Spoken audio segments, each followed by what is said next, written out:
All right, everybody.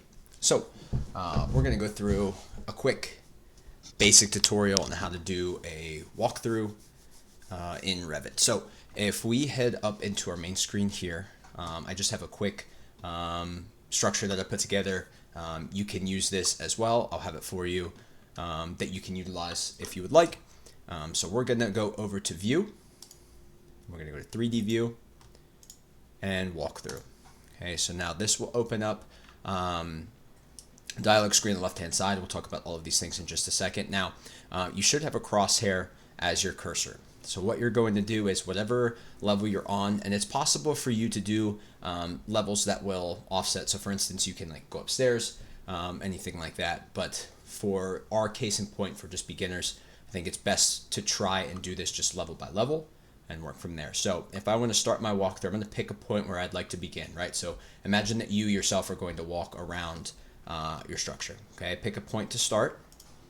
And as you click, every point you click is going to be a keyframe. We'll talk about what keyframes are in just a second. So if you can see, I'm just going to walk around the house here.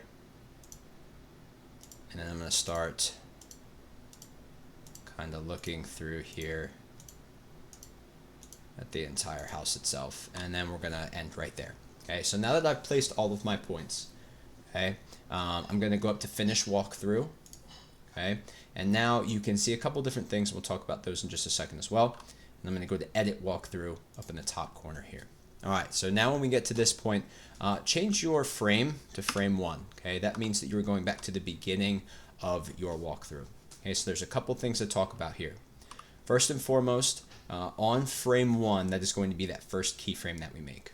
Okay, when you're in that edit walkthrough tab, you can frame forward individually. So it'll be, for instance, if you think of these, the keyframes themselves, these red dots are like if you're taking a break at each point. Okay, the frames themselves are an individual step in between those points. Okay, so what I always like to do is just use the keyframes themselves. Because we can adjust where the camera is at those specific points. Okay, so for instance, if you see this kind of crosshair in the middle here, okay, that specific button, if you click on that, you can actually point it towards the direction that you want the actual camera to be looking at. Okay, so for my instance, I'm going to want to look at the outside of my design.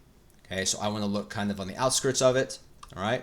Now, once I have this, I can also change the depth of field of my individual view as well. Okay, I typically don't mess with that too much to start, just because I can go through later and we'll take a look at that individually. So I'm going to go next keyframe, and I'm going to just adjust these so that I continue to look at my building itself.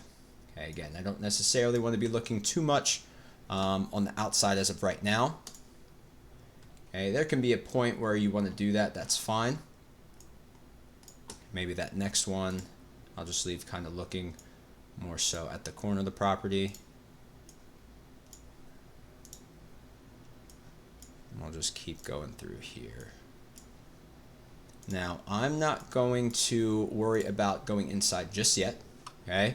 But now that I have my individual pieces set, what I always like to do is continually take a look at this piece itself. Okay, so if I go to Open Walkthrough, okay, what I'm going to do is I'm going to click and go to frame 1. Okay, and again, this is going to be at the beginning of your walkthrough. Okay, so what I can do is go to Edit Walkthrough. I can hit play, and it'll actually walk through my individual drawing. Now you can see that it's going to go very, very, very fast. Okay, so what I can do to adjust that is if I click on this keyframe setting right here, okay, I can change a couple different settings in here. So first off, this total frames option, if I increase the frames, it will increase the duration of my walkthrough. Okay, so say I just doubled my total frames. That would theoretically double the time that it takes me to go through. Okay, I could also decrease the frames per second that I would like to add. So for instance, if I want to go even slower, maybe I go 10 frames per second. Okay, now a lot of this is going to be some trial and error to see what you like. So even this for me is too fast. And if I still think it's too fast, I can hit escape. Maybe. Apparently not. Regardless, it's a quick one. So what I can do now is just, again, continue to work through that itself until I'm satisfied with the duration of my piece. So for me, that's getting there. Maybe still a little fast, especially as we get to the inside of it. You'll see that it'll really increase. Now, for some reason, that escape works regardless. So I can interrupt that drawing, and I might return to frame 1 here. Okay. So once I have that specific piece done, okay, again, I can move individual keyframes themselves. So I might want to start looking inside about how this design is going to look. Okay. So as I'm inside, one of the things that I'll notice is that I don't necessarily like the view that I have here. Okay, so as you're clicking on this specific area, you can actually adjust what you're seeing, and that will change the view in your Modify Cameras tab. Okay, so you can change what you're looking at, what you're preferring to look at. Now, the thing that you have to consider is that it changes the entirety of your drawing, or of your walkthrough, excuse me. Okay, but now I can play this, and again, you can see that the inside of this is still far too fast. Okay, but at the risk of continuing to go through this very slowly. Okay, a lot of that is going to be just dependent on, again, what you are prioritizing in your view. And a lot of times too, as you're going through this, I tell people to wait to do your realistic view, just so that you yourself can go through this and just make sure everything works before it takes a while to do the walkthrough. As you go the realistic view, more things that need to be rendered, so it's just easier to go through and just make sure this looks pretty decent to you before you kind of force your computer to do the rendering. And our computers themselves are going to be pretty slow. Okay, so again, I think this looks pretty decent. Okay, especially for a beginner drawing. Okay, one of the things that you can also change if you would like is if you click on uniform, or unclick uniform speed, excuse me, you can actually change the speed of specific key points. Okay, so if you look at like your level 1 floor plan, for instance, okay, you can see the individual keyframes themselves. Okay, so for instance, we know that this point is keyframe 1, 2, 3, 4, etc. Okay, at different points, you can slow down that accelerator. So again, maybe I want like the last couple keyframes to be a little bit slower. I can change that time so that it's slower in the inside of my drawing, or the inside of my walkthrough, so that I don't get that whiplash effect inside.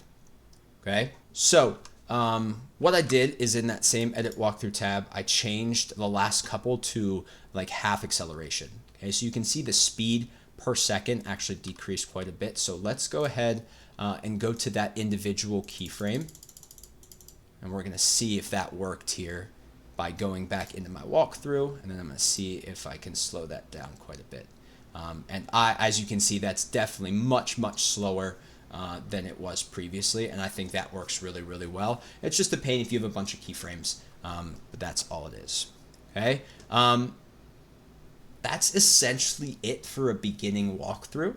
The only thing that I will touch on as well, and again, let me go through and go kind of that realistic texture, just so I can kind of give you an idea of, again, what that's going to do to your rendering itself. And again, I don't have floors or anything, but just going through something very simple. Is if you press play, it might take a little bit longer to kind of go through your piece itself, just because there's more to render. So that's why I always recommend doing the realistic view first, or I'm sorry, the regular view first. That way you can get a good idea of if it looks how you would like. Okay. The only thing is, once you're ready to export that specific drawing, a specific walkthrough, keep saying drawing, is if you go up to the left-hand corner, you're going to go to File, you're going to Export, and then you're going to scroll down to the bottom here to Images and Animations, Walkthrough, and then just make sure that the walkthrough that you're on, you have to just be on the walkthrough view. So I'm on walkthrough 1. As I click on the Export the walkthrough, then that specific piece will work just fine. Okay, so I like to do the realistic with edges just because, again, rendering for our classroom computers aren't the best. So the realistic with edges for me seems to be the best. The rendering is obviously going to be the higher quality stuff, but it really bogs down our computers for a couple hours. Okay, so once you start that, click OK, choose your spot to save it to, and then kind of do your thing.